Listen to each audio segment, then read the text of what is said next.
How to control who can share your story on Facebook.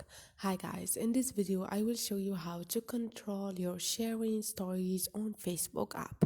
It's so easy and quick, so let's start. First thing, go to your Facebook. Now click on those three lines up there. Click on the setting icon beside the search icon. Scroll down and here you're gonna find stories. Click on it. And the second option, you're gonna find sharing option to control who can share your story.